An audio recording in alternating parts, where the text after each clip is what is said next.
Bonjour les youtubeurs, bienvenue sur la chaîne, c'est Tonton K. Alors, dans cette vidéo, je vais vous expliquer comment installer Windows 11 version dev à partir de Windows 10. Je tiens à préciser que c'est une version en développement, donc ce n'est pas la version finale. Donc, il se peut que vous ayez quelques bugs. Personnellement, je n'ai pas eu de soucis de stabilité pour l'instant. Je rappelle, n'hésitez pas à vous abonner si cette vidéo vous plaît, cochez la petite cloche et un petit pouce bleu, ça fait toujours plaisir. Bon, dans cette vidéo, on va voir comment installer Windows 11 de A à Z.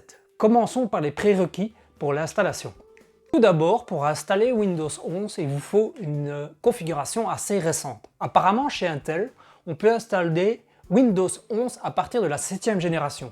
Il vous faut 64 Go d'espace libre, 4 Go de RAM minimum, une carte graphique compatible avec DirectX 12 et le fameux protocole TPM 2.0, alias Trusted Platform Module, qui actuellement pose pas mal de soucis.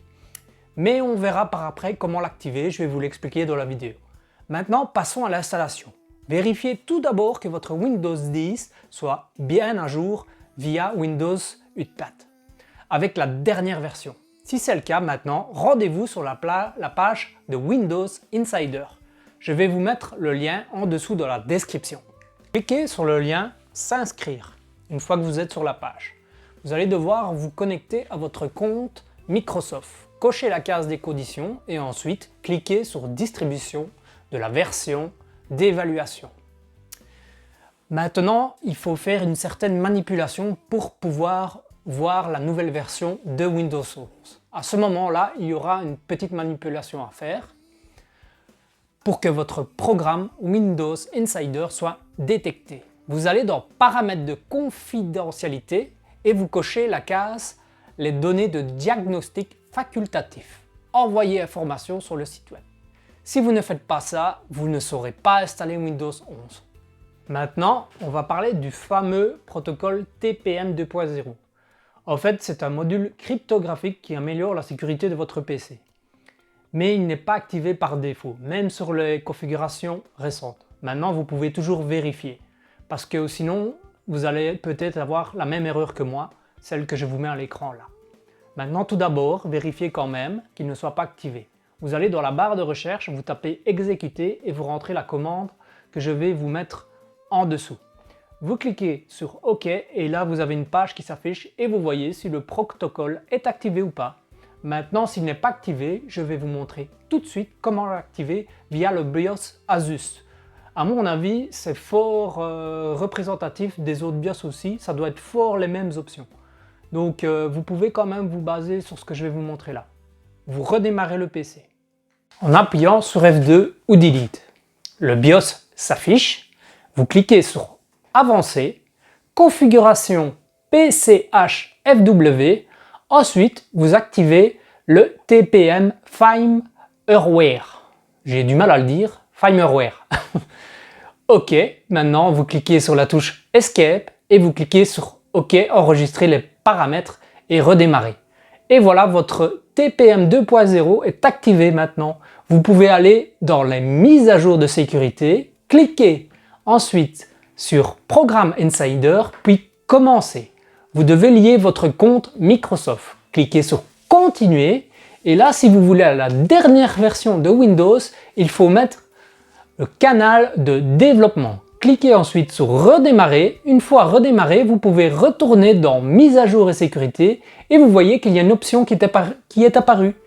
Cliquez sur l'icône et vous pouvez voir que vous avez plusieurs options d'installation. 3 possibles, mais je vous conseille de laisser le canal Dev pour avoir la dernière version de Windows 11. Et dans Mise à jour et sécurité, vous voyez que Windows 11 se télécharge. Une fois Windows 11 téléchargé, votre PC va redémarrer. L'installation va prendre plus ou moins 30 minutes. Là, je vais un peu accélérer la vidéo pour vous épargner les 30 minutes d'écran bleu. Voilà. Maintenant, votre PC a redémarré et vous pouvez voir que Windows 11 est installé. Bon, il y a quelques nouveautés, mais ça ressemble encore fort à Windows 10. Vous pouvez voir que le menu démarrer par exemple est en plein milieu. Bien sûr, vous savez le déplacer. pouvez voir ici aussi que Windows est bien activé, que la version bêta est bien activée. Maintenant, voilà, c'est fait. Ça fait quand même plusieurs semaines que je l'ai installé et je dois dire, je n'ai aucun souci pour l'instant. Pourtant, c'est une version bêta. J'en suis très content. Vous pouvez voir aussi que le design des fenêtres qui a changé un petit peu. Le dessus est un petit peu arrondi. Je n'ai pas encore trouvé vraiment de gros changements par rapport à Windows 10. Maintenant, il faut bien comprendre que Windows 11 va sortir seulement dans quelques mois, voire l'année prochaine. Donc, vous avez le temps. Vous avez encore accès à Windows 10 pendant au moins 5 ans. Maintenant, j'espère que Windows 11 va faire un effort par rapport à sa compatibilité de ses configurations, car il n'y a pas que le protocole TPM 2.0 qui pose problème, il y a d'autres soucis. Il demande notamment, je trouve une configuration un peu trop musclée normalement, et je trouve que 64 Go c'est énorme. Quand tu vois que Windows XP c'était 900 mégas, à l'époque, franchement, je sais pas, ils deviennent vraiment trop gros les os. Enfin, c'est mon avis personnel. Maintenant, si ce type de vidéo vous a plu, n'hésitez pas à mettre un petit pouce bleu, à vous abonner, cocher la petite cloche, laissez un commentaire, je réponds généralement à tous les commentaires. Et maintenant, je vous dis à plus, ciao ciao!